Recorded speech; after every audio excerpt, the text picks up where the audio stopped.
Hi, tonight's video is going to be about Pope Francis, the 266th Pope, and the cover-up of child abuse within the Church. I'm going to start off going over a little bit about the Pope and where he was from and how this whole cover-up started. Okay, Pope Francis, the 266th Pope, was born George Mario Bergoglio, December 17th, 1936. He was born in Argentina. He was the first Jesuit Pope.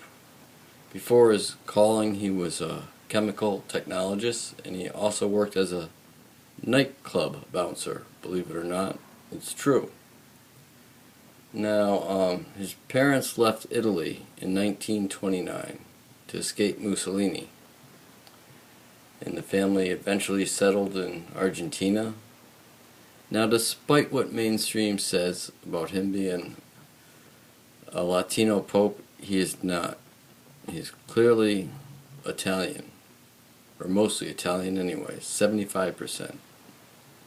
His father was 100% Italian. He was born in Italy, then eventually settled in Argentina. His mother is half Italian, or was half Italian, and half Latino. That makes him 75% Italian. Far cry from the first Latino Pope, like mainstream media likes to say. I don't know why they do that, but they do it. Okay. This is where how it all started, the timeline of the cover-up. Cardinal McCarrick, the open secret, that's what we're going to call this video.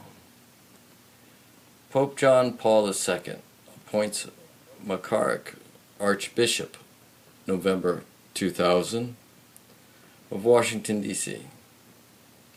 You know, that's a very high Catholic position to be Archbishop of Washington, D.C.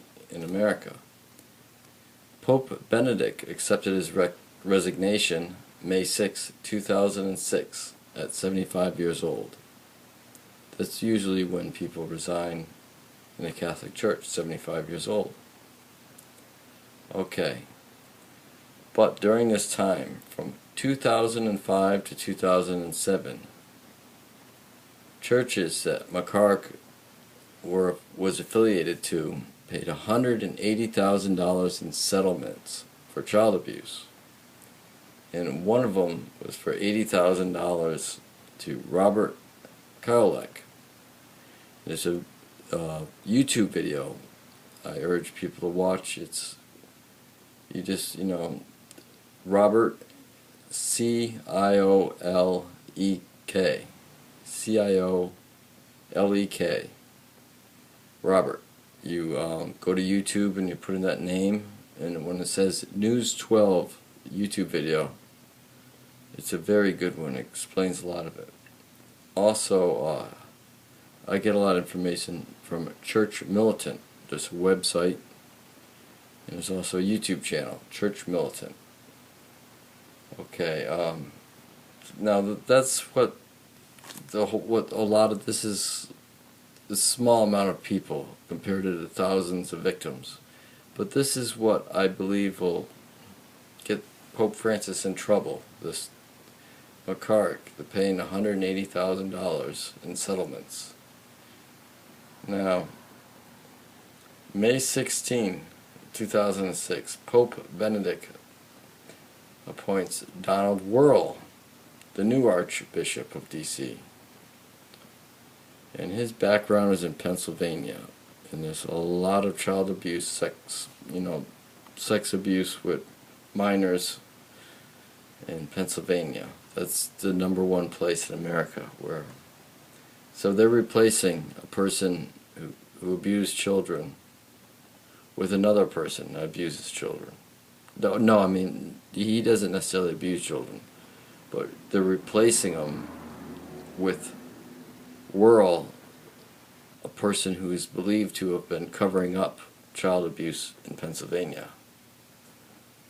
So that's not good there. And that was in May of 2006. Meanwhile, there's a man named Carlo Vagino. That's the name in the news lately. Carlo Vagino writes a memo in 2006 to the Vatican talking about the allegations of sex abuse by McCarrick, hoping for discipline. And it's also, he mentioned that Gabriel Montevalvo wrote one in 2000. That was the time when McCarrick became the Archbishop of D.C. So they knew about it way back then.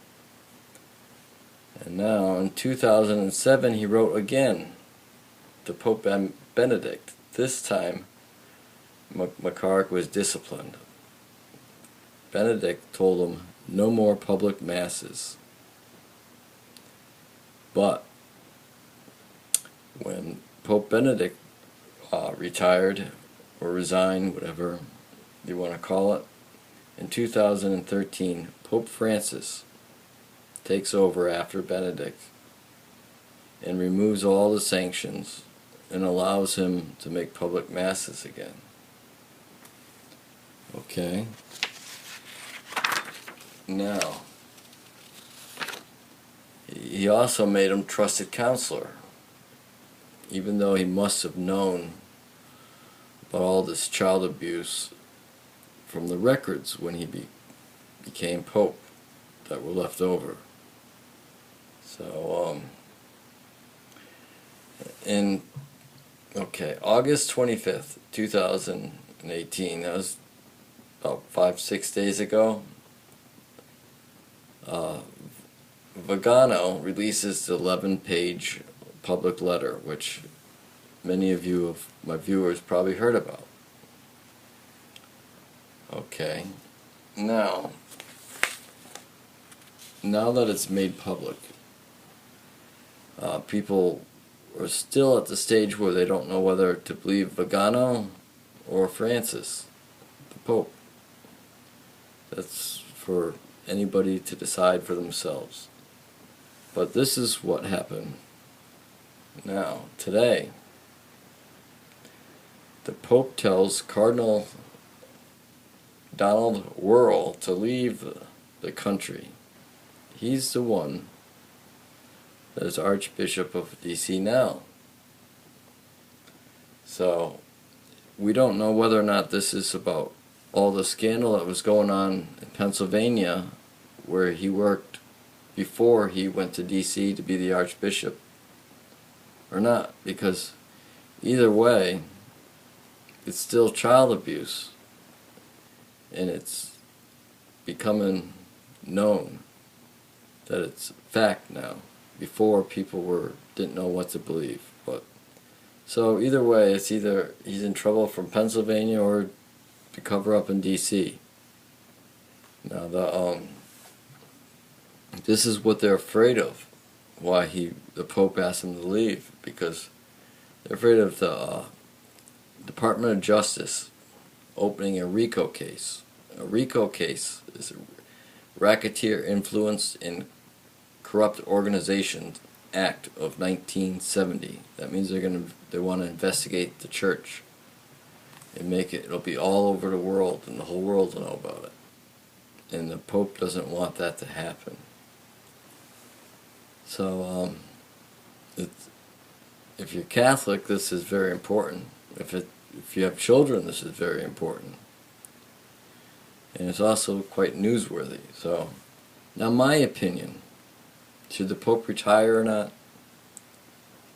If this Vagino letter, 11-page letter, holds water, then I think he should. I think Pope Francis, the best thing he could do then would be, out of respect for all the victims that people called liars over the years, decades, he should resign in their name. That's my opinion anyways. But that's my opinion. So everybody can make their own decision. So please give me a thumbs up and subscribe. Thank you for watching.